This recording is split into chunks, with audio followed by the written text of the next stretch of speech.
ኢራን ከጋበዘችን እስራኤልን ከዓለም ካርታ ላይ እናጠፋታለን ሲሉ በድጋሚ የሰሜን ኮሪያው ፕሬዝዳንት ተናገሩ። በመካከለኛው ምስራቅ ያለው ውጥረት አዲስ መልክ እየያዘ ነው። ሰሜን ኮሪያ በጦርነቱ ውስጥ በቀጥታ ለመሳተፍ ያላትን ፍላጎት በድጋሚ ለኢራን ገልጻለች። ፎሎ በማድረግ ቤተሰብ ይሁኑ አፕዴት ይሁኑ መረጃ ያገኙበታል።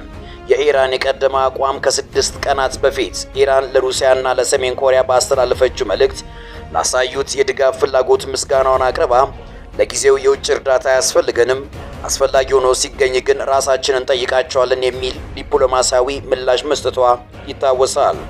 የሰሜን ኮሪያ ግፊት ዛሬ ግን የሰሜን ኮሪያ መገናኛ ብዙሃን እንደዘገቡት የሀገሪቱ መሪ ኪም ጆንግ ኡን ኢራን በጦርነቱ እንድታሳትፋቸው በቀጥታ ጥሪ አቅርበዋል።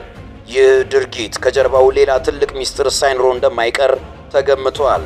ከባድ ዛቻ፣ ሰሜን ኮሪያ ኢራን ከጋበዘችን እስራኤልን ከዓለም ካርታ ላይ እናጠፋታለን ወይም እኔ ራሴ አጠፋታለሁ የሚል ጠንከር ያለ ዛቻ ከማሰማቷን ባለፈ ግዙፍ የጦር መሳሪያዎቿም ቀደም ሲል ከነበሩበት ቦታ ማንቀሳቀስ መጀመሯ ተሰምቷል። ኢራን ለዚህ የሰሜን ኮሪያ ዳግም ጥሪ እስካሁን የሰጠችው ይፋዊ ምላሽ ባይኖርም የፔንጎናውያን በጦርነቱ ውስጥ ለመሳተፍ ያሳዩት ከፍተኛ ጉጉት የዓለምን ትኩረት ስበዋል።